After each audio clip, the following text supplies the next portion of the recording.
다섯째 천사가 나팔을 불매 내가 보니 하늘에서 땅에 떨어진 별 하나가 있는데 그가 무주갱이 열쇠를 받았더라.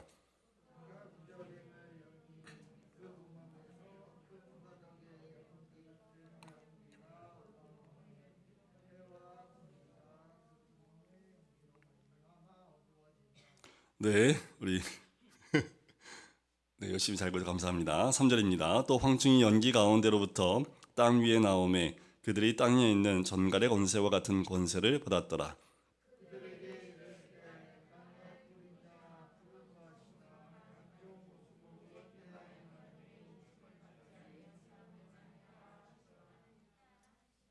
그러나 그들을 죽이지는 못하게 하시고 5달 동안 괴롭게만 하게 하시는데 그 괴롭게 함은 전갈이 사람을 쏠 때의 괴롭게 함과 같더라.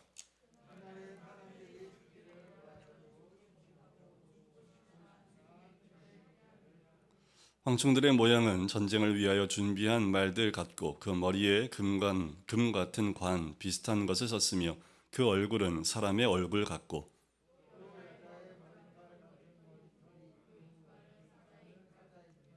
또 철 호신경 같은 호신경이 있고 그 날개들의 소리는 병거와 많은 말들이 전쟁터로 달려 들어가는 소리 같으며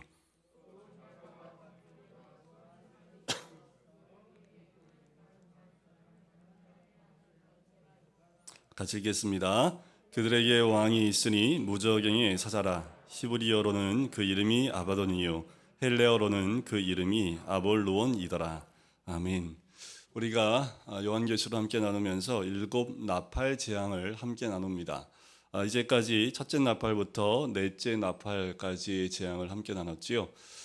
이 나팔 재앙은 총 7번 나팔이 불려지는 재앙인데 크게 두 부분으로 나눠집니다. 첫 번째부터 네 번째, 다섯째부터 7번째까지로 크게 두 덩어리로 나눠지는데 왜냐하면 첫 번째부터 네 번째까지는 자연계에 대한 재앙이라고 할 수 있다면 이 나머지 다섯째부터 마지막 나팔 재앙은 인간 그 자체에게 임하는 재앙입니다.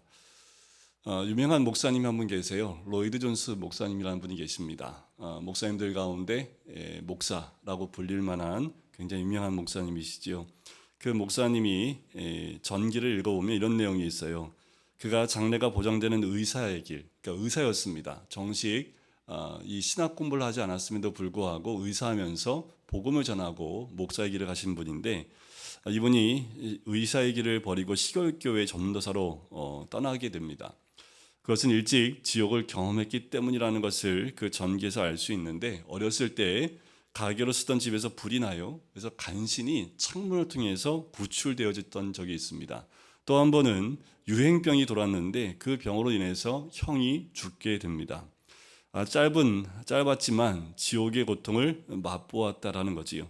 만약 집에 불이 났을 때 구출되지 않았다면 그리고 그 병에 형이 아니라 자기가 죽었다면 이라는 그 마음들이 그의 생각을 늘 따라다녔다라고 그래요. 실제로 그가 살았던 런던의 귀족층의 삶이 무의미하다는 생각이 들어서 그의 인생을 완전히 다른 길로 바꿀 수밖에 없었던 거지요. 하나님이 원하시는 것이 무엇일까요? 어쩌면 하나님이 하나님의 진노를 우리 사람들이 맛보게 하기를 원하시는 것 아닌가라는 생각이 들어요. 8장에 보면 여러 가지 재앙들이 소개됩니다. 이 여러 가지 재앙들은 순전히 자연적인 재앙만이라고만 볼 수 없겠지요. 단순히 하늘에서 불이나 우박이 내리거나 바다에서 해일이 일어나서 이런 일들로 인해서 재앙이 일어나는 것, 어떤 악독한 요인들이 작동해서 이런 재앙들이 일어나는 것이다라고 볼 수 있어요. 다시 말해서 이것은 인간 스스로 만들어낸 재앙 중에 하나라고 볼 수 있는 겁니다. 순전히 자연의 재해로만 나타나는 그런 재앙들이 아니라 이 모든 근간에 인간의 잘못된 결과물도 섞여 있다라는 거지요.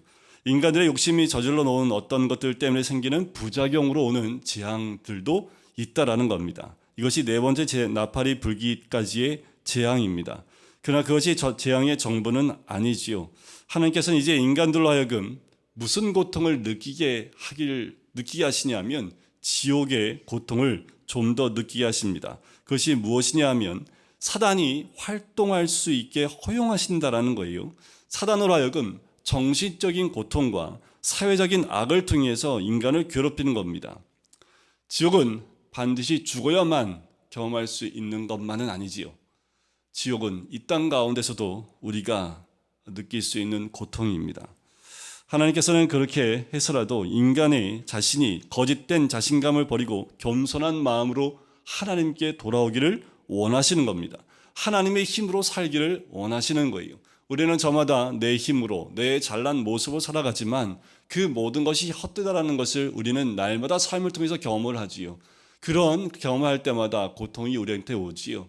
그럴 때마다 우리의 연약함, 한없이 작아짐, 그 가운데 하나님 앞에 무릎 꿇을 수밖에 없는 우리의 모습을 발견하게 됩니다. 하나님께서 우리에게 원하시는 것은 하나님께 대한 우리의 겸손하고 진실한 자세요, 모습입니다. 일이 잘 풀린다고요? 아니요. 그 일이 멈춰버리면, 그리고 끝나버리면 또 다른 괴로움이 우리에게 닥쳐오는 것을 경험하게 되지요. 본문을 보면 지옥이 땅 밑에 가만히 있는 것이 아니라 땅 위로 기어 나오는 것 같아요. 그래서 땅 위에서 활동하면서 사람을 괴롭히게 하는 모습이 오늘 9장의 본문 말씀에 등장합니다. 다섯 번째 나팔이 천사가 불어요. 그런데 그 하늘에서 뭔가 떨어지지요. 별이 떨어집니다. 그가 가졌던 것이 무엇입니까? 무저갱의 열쇠를 받았다라는 거지요. 자, 여기서 우리가 한 가지 알아야 될 것은 무저갱이 있다라는 거지요. 자, 무저갱이 뭘까라는 거지요. 무저갱은 땅 아래 바닥이 없는 무한정의 깊은 구덩이 같은 장소라는 뜻을 가지고 있습니다. 그러니까 바닥이 있어요. 바닥 아래에 있는데 깊은 구덩이가 있는데 무한정 깊은 구덩이라는 의미가 무저갱이라는 뜻입니다. 싱크홀 알죠? 싱크홀. 우리가 눈으로 직접 보지 못했고 또 한국에 있는 싱크홀들은 그렇게 깊지 않습니다. 그런데 전 세계적으로 싱크홀을 한번 검색해 보시면 그 깊이가 굉장히 깊이 땅이 꺼져버리는 현상을 여러분들 발견하게 되는데 밑이 안 보일 정도예요. 어쩌면 그것이 무저갱이의 단적인 모습을 우리에게 보여주는 것이다라고 볼 수 있지요. 계시록에서 악한 영들이 거하는 곳, 그것을 무저갱이다라고 얘기를 합니다. 그러니까 무저갱은 이런 거예요. 하나님 나라와 같이 장소의 개념도 있지만 더불어서 통치 또는 주권 영역의 개념으로 이해하는 것이 좋습니다. 그러니까 무저갱은요, 예수 그리스도로 말미암아 하나님의 주권 아래서 사탄을 대표하는 악한 영들이 하나님의 심판을 받아서 철저하게 제압된 상태에 있는 것을 상징적으로 보여주고 있는 거예요. 그러니까 하나님의 권세 아래 이제 이 악한 영들이 붙잡혀 있는 거지요. 악한 영들이 제압되어져 있는 그 상태를 무저갱이라고 말할 수 있습니다. 근데 오늘 요한이 본 환상에 의하면 이 무저갱, 지옥이 있는데 그 지옥문을 열쇠로 잠가 놓았는데 하늘에서 별 하나가 떨어져요. 그리고 지옥문을 열어 놓는 것으로 오늘 본문이 시작을 합니다. 무저갱의 열쇠를 받았더라라고 1절 끝에 나오지요. 이 말은 이렇게 볼 수 있습니다. 이 열쇠의 통제권이 누구한테 있음을 알 수 있어요? 그리스도께 있음을 암시해주고 있는 표현입니다. 자, 그렇다면 그리스도가 열쇠의 통제권을 사단에게 주었다라고 말할 수 있을까요? 그럴 수 없겠지요. 이건 사단에게 준 것이 아니라 천사에게 주셨다라고 보는 것이 전체 문맥과 성경적 그 사상에 무리가 없지요. 자, 그런데 우리는 지금 실제로 지옥이 땅속에 어느 곳인가 있는 것으로 생각할 필요는 없어요. 지옥이 진짜 땅속에 있을까요? 아무도 모르죠. 일단 죽고 나면 알 수 있겠지만 그건 문자적인 지옥이겠죠. 여기서 의미하는 것은 하나님께서 사단의 세력을 풀어놓아 활동하게 하신다는 뜻이 더 강합니다. 하나님이 어둠의 영을 풀어놓아 활동하게 하신다는 이유예요.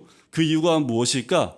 하나님을 모르고 사는 자들에게 지옥의 고통을 맛보게 하여 그들로 하여금 돌이키게 하기 원하신다라는 겁니다.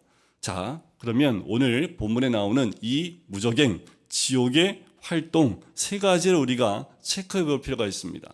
이 무저갱이 우리에게 세 가지로 어떻게 다가오냐 하면 첫 번째는 가치관의 혼동입니다. 자, 어떻게 알 수 있냐면 무저갱이 열리니까 제일 먼저 나타나는 현상이 뭡니까? 그 안에서 연기가 올라와요. 또 영화 같은 장면이 막 떠오르죠. 우리 남자들은 또 그런 영화 좋아하잖아요.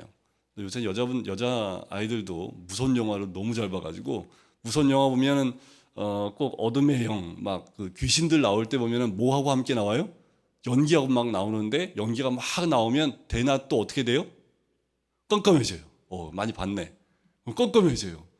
그런데 아예 안 보이는 건 아닌데 깜깜한데 뭔가 좀 스산하고 뭔가 튀어나올 것 같아 하는 그런 분위기가 나오지요. 오늘 본문에도 보면 연기가 나오는데 해와 공기가 어두워진다라고 나옵니다. 그럼 이 세상이 어둠의 영으로 인해서 아무것도 안 보여요? 자, 이것은 가치관의 혼동을 의미하는 내용입니다.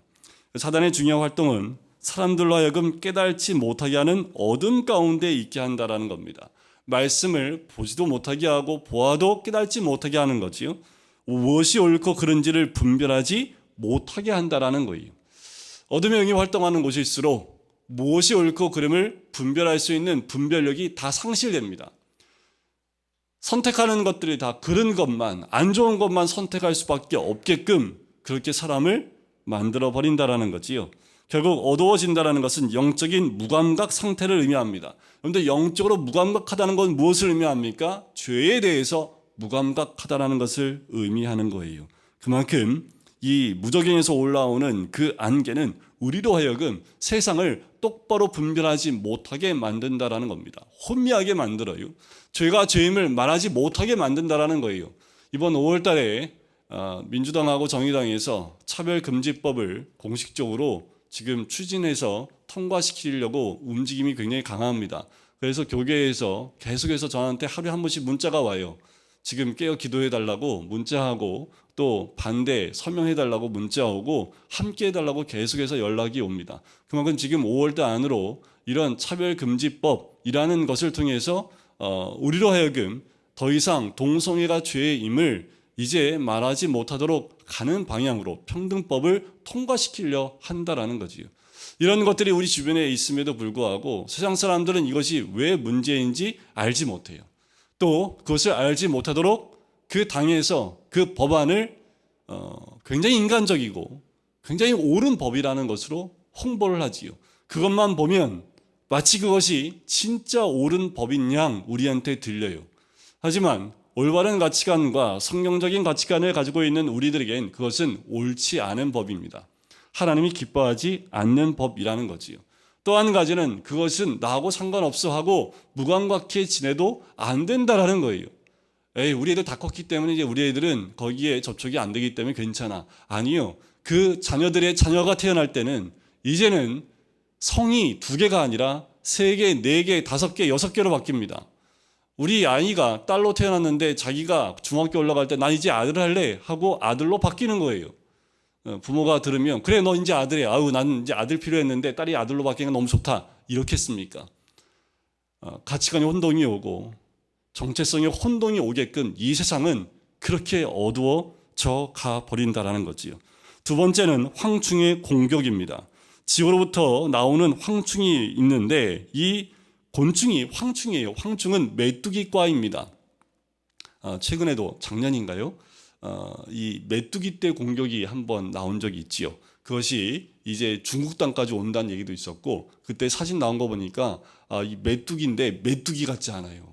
메뚜기는 저도 잡아먹어 봤거든요. 군대에서 잡아와서 뒷다리 튀겨 먹어봐도 조그만 거는 통째로 튀겨서 먹어봤는데 되게 맛있어요. 그런데 이 황충이 이 메뚜기는요, 이 손바닥만 해요. 이 날아다니면 사람 얼굴에 부딪히면 다칠 정도로 굉장히 큽니다. 이 황충이 한번 지나가면 남는 게 아무것도 없어요. 이 땅에 있는 모든 푸른 것은 다 갉아먹어서 완전히 남는 거 하나 없이 초토화시키는 것이 이 황충떼입니다. 구약에 보면 이 황충은 재앙 가운데 하나로 등장할 만큼 굉장한 재앙의 한 가지입니다.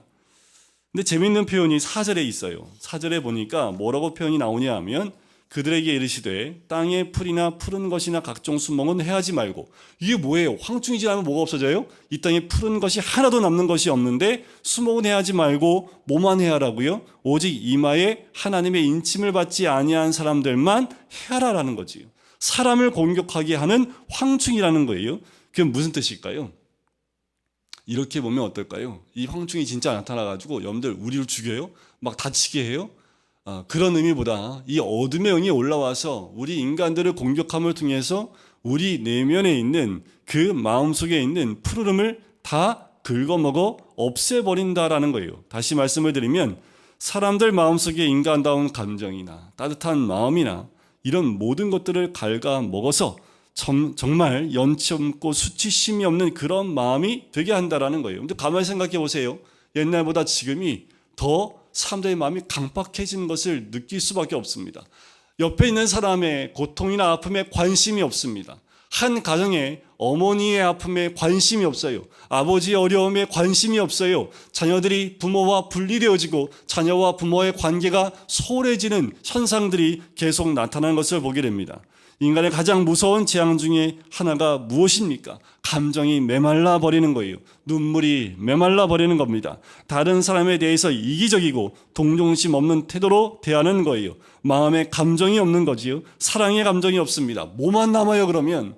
동물적인 욕구밖에 남아있지 않습니다. 자기의 욕구를 채우기 위해서 옆에 사람을 힘들게 하고 어렵게 하고 또 공격해도 괜찮은 마음이 되어져 버린다라는 거지요.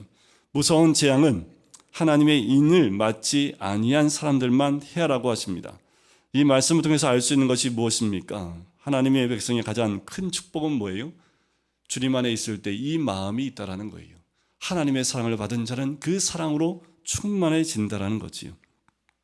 불쌍한 사람 보면 안타깝고요. 누군가 사랑을 베풀면 그에게 정말 감사하는 마음이 생겨요. 여러분들 교회 나오면서 감사의 마음이 사라진다면 우린 다시 돌이켜보셔야 합니다. 세상은 감사가 점점 사라지고 있어요. 세상에서 말하는 사랑은, 인간적인 사랑은 그 사람들의 마음을 따뜻하게 해주는 사랑이 아니라 동물적인 감각적인 사랑만 남아있는 모습으로 자꾸 표현만 되어져 가고 있습니다. 그런데 그거 아시죠? 돌싱이 뭐예요? 가정이 파괴되어지고 부부간의 사랑이 점점 식어지고 깨어지는 것이 당연시화되면서 이혼하는 것이 하나의 트렌드처럼 이 땅의 모든 방송에서 표현하고 있는 모습을 보기도 합니다. 여러분들 힘들고 어려울 때 함께 울어줄 친구가 있는 것, 우리 성도님들 힘들고 어려움에 있는 성도들과 함께 울어줄 수 있는 것이 가장 큰 축복이요 감사한 모습이지요. 가장 축복받은 사람은 누구입니까? 이 감정이 아름답게 보존되어져 있는 겁니다. 가장 중요한 큰 축복은 뭐냐 하면 죄에 대한 감각이 살아있는 거예요. 무엇이 죄인지 분별할 수 있는 거지요. 교회 나와도 죄에 대한 감각이 없으면 죄를 짓고도 하나님 앞에 떳떳이 나올 수 있습니다. 죄에 대한 감각이 상실되어지면 죄를 짓는 것에 대한 어떠한 후회도 없고 또 죄에 대한 하나님께 회개하는 마음도 있지 않는 거지요. 가장 큰 축복은요, 영원한 것을 바라볼 수 있는 눈이 있어서 영원을 추구할 수 있는, 영원을 소망할 수 있는 그 마음이 우리 가운데 있다라는 겁니다. 그런데 이 무서운 재앙은 그 모든 것을 다 뺏어버려요. 지금이 가장 중요하답니다. 그래서 오늘이 제일 중요해. 그래서 오늘만 사는 사람이 제일 무섭답니다. 그래서 우리 젊은 청년들을 보면 오늘이 너무 중요하기 때문에 오늘 마음껏 놀려고 합니다. 내일이 없어요. 오늘만 중요하기 때문에 오늘을 즐기는 것에 모든 관심이 있는 젊은이들의 모습을 요즘 많이 보게 됩니다. 여러분들 입맞지 않은 예수를 만나지 않은 사람들만이 이런 고통 가운데 있을까요? 세 번째는 이 황충이 어떠한 세력권을 형성하여 사람을 괴롭힌다라는 거예요. 황충 하나가 와서 한 명씩 괴롭히는 것이 아니라 어떤 세력을 형성합니다. 3절에 보면 황충이 연기 가운데서 땅 위에 나오매 그들이 땅에 있는 전갈의 권세와 같은 권세를 받았습니다. 그런데 이 황충의 모습이 7절부터 10절에 나옵니다. 자, 보면 마치 전쟁을 위하여 준비한 말과 같습니다. 머리에는 금과 같은 관을 썼습니다. 멋있어 보이지 않아요? 얼굴은 사람 모양하고 있어요. 머리털은요, 여자 머리털은 굉장히 매력적입니다. 이빨은요, 사자 이빨 같아서 굉장히 강합니다. 그 앞에서는 두려워 떨 수밖에 없겠지요. 철호심경 같은 호심경이 있습니다. 그래서 모든 것을 방어할 수 있는 호심경을 갖고 있습니다. 날개들의 소리는 병거와 같은 말들이 전쟁터로 달려가는 소리와 같아요. 마치 하나의 집단을 이루어서 조직화된 범죄 집단과 같은 모습을 가지고 있어서 그 안에 나름대로의 질서와 규율이 있습니다. 마치 여러분들 영화에 보면 그 폭력 서클에 있는 또 폭력 집단을 이루고 있는 그들 가운데 질서와 규율을 보면서 남자아이들은 멋있다라고 생각하게끔 영화가 만들어지지요. 사람의 얼굴하고 있다는 것은 나름대로 사람과 같은 사고와 이론을 가지고 있다는 거고요.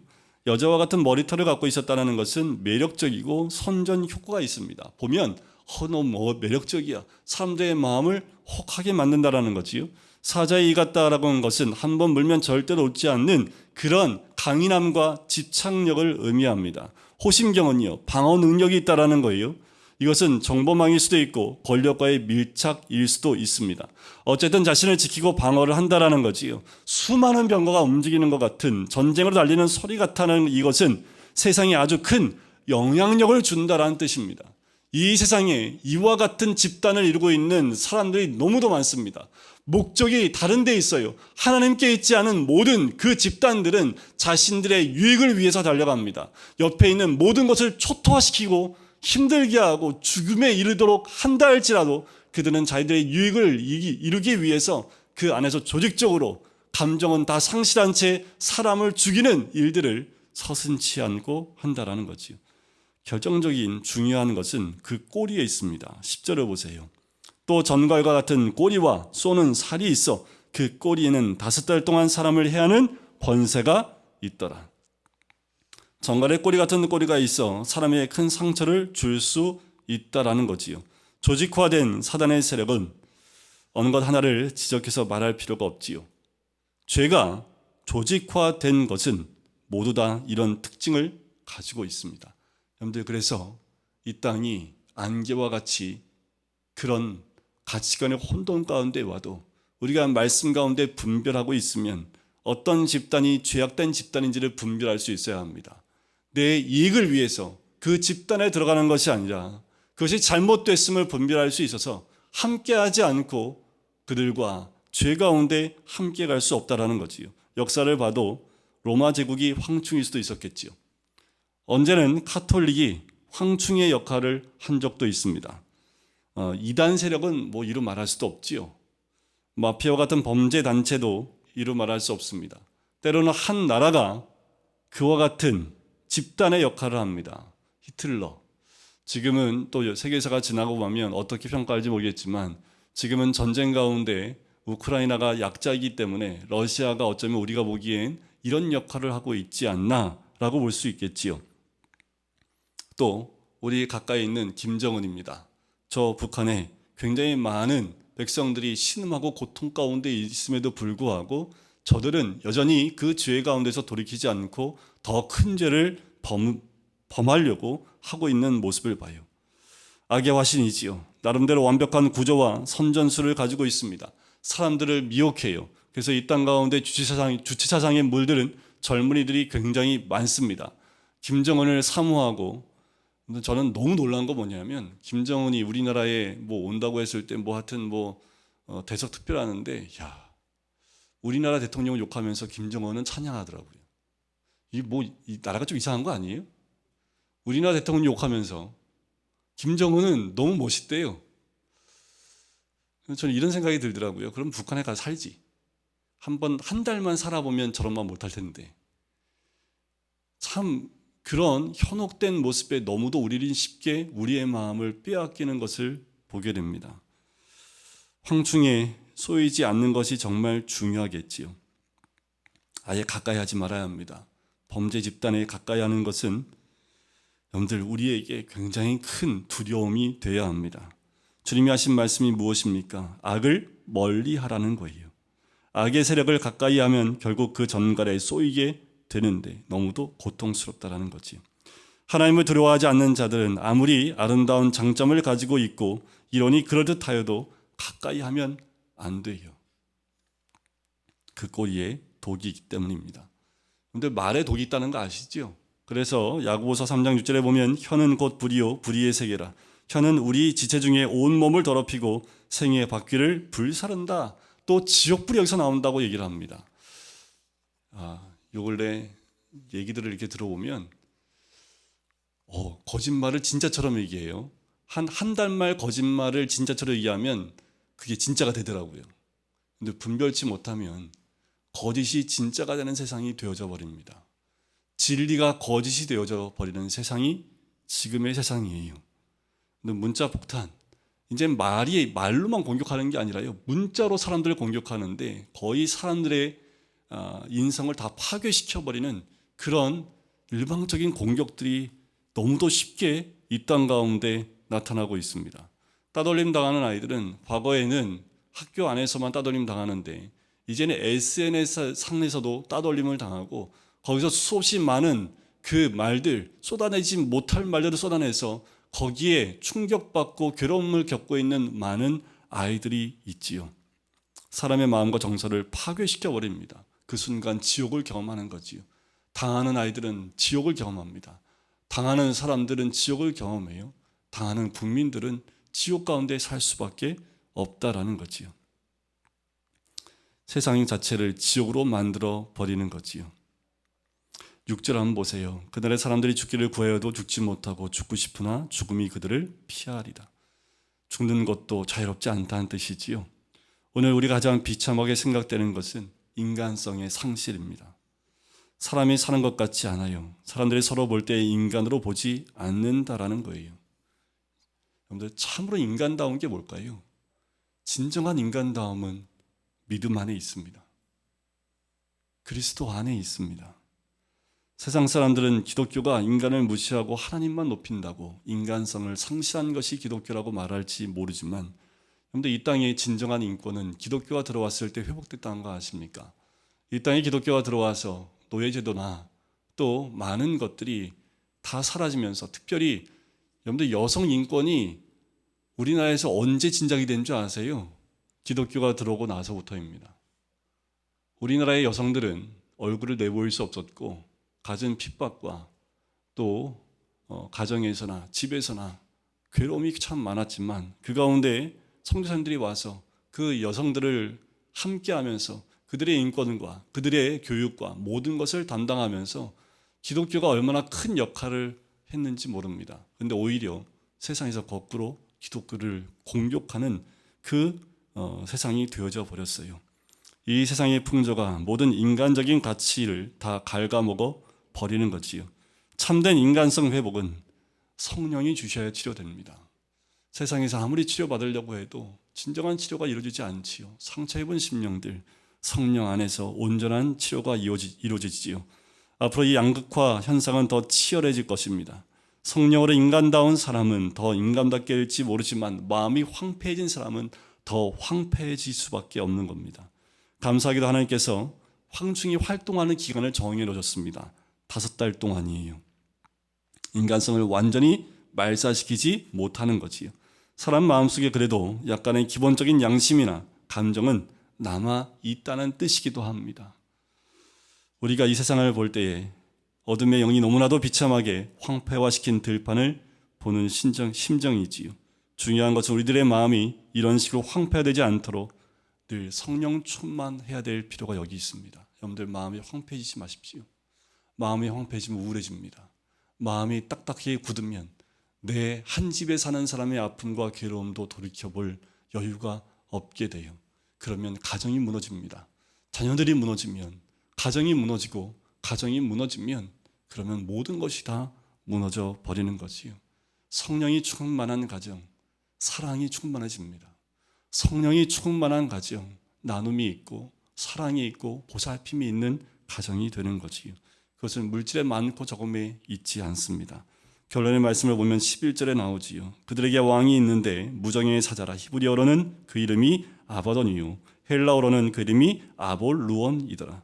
배후에 왕이 있다고 얘기를 합니다. 그 왕은 어둠의 왕이요, 악의 왕입니다. 무정의 사자라고 부르는 이유는요, 앞으로 영원토록 지옥에 갇혀 있을 처지이기 때문에 그래요. 여러분들, 그래서 우리를 현혹해서 같이 영원한 지옥에 갇히게 하려는 거지요. 히브리식 이름은 아바돈이고 헬라식 이름은 아볼론입니다. 다 똑같은 뜻이에요. 파괴자라는 뜻입니다. 사단이 하는 것이 뭐예요? 하나님 만들어 놓은 모든 것을 다 파괴시켜버리는 것이 이들의 주 목적입니다. 그러면 우리들이 할 일이 무엇일까요? 파괴되지 않는 거지요. 파괴된 것을 다시 회복하는 것이 우리가 해야 될 일입니다. 우리들이 할 일은 파괴를 막고 파괴된 부분을 다시 회복시키는 겁니다. 이것이 얼마나 어려운 일입니까? 여러분들, 바른 가정이 세워지는 것, 정말 많은 수고가 필요합니다. 바른 가정이 되기 위해서는 바른 아버지와 바른 어머니 필요하지요. 바른 부모 밑에 자란 아이들이 바른 자녀가 될 수 있고 바른 가정이 될 수 있는 겁니다. 이 사회가 이것을 무너뜨리기 위해서 평등법이라는 차별금지법이라는 그 법안을 통해서 그럴듯하게 우리에게 다가옵니다. 또 가정법을 없애서 가정의 테두리를 없애버리려고 하는 시도들이 점점 나와요. 어둠의 영들입니다. 그것들은 다 나중에 하나님의 심판 가운데 지옥에 갇힐 일들을 하고 있는 거죠. 바른 가정이 저절로 되는 거 아닙니다. 바른 교회를 만드는 것도 너무너무나도 오래 걸리고 많은 희생이 요구되는 거지요. 한 가정이 바를 때에 그 가정들이 모여서 바른 교회가 되어지는 겁니다. 직장생활 바르게 하는 것, 여러분들 쉽던가요? 바른 취미생활 하는 것, 이것도 요새 참 쉽지가 않아요. 취미생활을 바르게 하는 것, 건강하게 하는 것도 참 중요합니다. 무엇이든지 바르게 하려면 많은 준비가 필요하지요. 그런데 하나님께서 사단으로 하여금 활동하게 하신 이유가 무엇일까라는 거예요. 하나님이 사단으로 어둠의 영으로 활동할 수 있도록 허락하신 이유가 무엇이냐라는 거지요. 바로 하나님 없는 삶이 얼마나 힘들고 고통스러운지 깨닫게 하기 위한 겁니다. 교만한 자들이 그 교만한 가운데 하나님의 재앙을 맛보아 알게 하는 거지요. 자연을 파괴시켰던 사단이 이제는 인간의 정서를 파괴시키고 무서운 전갈의 꼬리로 쏘아서 고통스럽게 하는 것을 깨닫게 하는 거지요. 그래서 뭐예요? 다시 돌이키게 하는 겁니다. 하나님이 어둠의 영의 활동을 허락하신 이유가 여기 있습니다. 하나님이 택한 백성들을 돌이키길 원하고 단 한 생명이라도 그 고난 가운데서 돌이키길 원하는 거지요. 인간의 마음의 인격적인 죄요 교만이기 때문에 하나님은 최고의 작품인 인간의 감정과 정서를 사단에 넘겨주기를 원치 않으십니다. 인간의 교만을 버리고 하나님께 돌아오기를 원하시는 거지요. 우리가 무엇을 생각해야 합니까? 여러분들 이 세상에서 무엇을 기대하십니까? 이 세상이 유토피아가 될 것을 기대하십니까? 여러분들의 가정이 정말 아름다운 가정이 될 거야 라고 기대하십니까? 그냥 기대로 되는 것 하나도 없습니다. 그 가운데는 어머니의 희생이 있었고 아버지의 희생이 있었기 때문에 그 가정이 세워지는 거지요. 여러분들 어디에든 예수 그리스도의 십자가의 그 희생을 통해서 우리가 구원을 얻은 것처럼 어느 곳도 희생 없이 세워지는 것은 단 하나도 없다라는 거지요. 이 세상은 기대할 것 바로 그리스도 안에서밖에 없습니다. 성령 안에서만 그 은혜를 누릴 수 있다라는 거지요. 여러분들 오늘 다시 한번 이것이 재앙으로 우리에게 온다 할지라도 우리가 흔들림 없이 말씀 가운데 성령 안에서 세상 가운데 우리를 빼앗기지 아니하고 주님 앞에 세워지는 우리 모든 성도님 되시길 주의로 간절히 축원드립니다. 그래서 이 5번째 나팔 재앙이 우리의 것이 아니라 죽어가는 영혼들을 구원할 수 있도록 우리를 깨우는 나팔 소리가 되기를 주의 이름으로 간절히 축원드립니다. 사랑해 주님, 이미 황충들이 이 땅에 나와 우리의 가치관을 혼동하게 하고 우리의 감정을 메마르게 하며 가정을 파괴하고 나라를 파괴하고 교회를 파괴하는 이 시대에 우리가 살고 있지는 않습니까? 우리가 마음에 두어야 될 것은 눈에 현혹되어지는 것들을 따라가는 것이 아니라 오직 주님만 바라보고 십자가만을 바라보고 오직 주의 사랑 가운데 거하며 성령 안에 거하는 것인 줄 믿사오니 세상 가운데 함몰되어지는 우리가 아니라 이 땅 가운데 주의 사람으로 온전히 분별되어지는 하나님의 사람 될 수 있도록 아버지 인도하여 주시옵소서. 메말라버린 우리가 아니게 인도하여 주시고 주님의 사랑으로 충만한 하나님의 사람이 될 수 있도록 아버지 인도하여 주셔서 이 땅 가운데 죄악으로 또한 아버지 하나님 고통 가운데 지옥을 경험하고 있는 자들에게 하나님의 사랑을 나눌 수 있는 주의 백성 될 수 있도록 축복하여 주시옵소서. 감사드리며 예수 그리스도의 이름으로 기도드립니다. 아멘. 이제는 예수 그리스도의 은혜와 하나님 아버지의 사랑하심과 성령의 교통하심이 이제 주의 백성으로 이 땅 가운데에 하나님다운 하나님의 사람으로 살아내기를 소원하는 우리 모든 성도님들 머리 위에, 가정 위에, 사업터 위에, 환우들 머리 위에 이제부터 영원까지 함께 하시기를 간절히 축원하옵나이다. 아멘.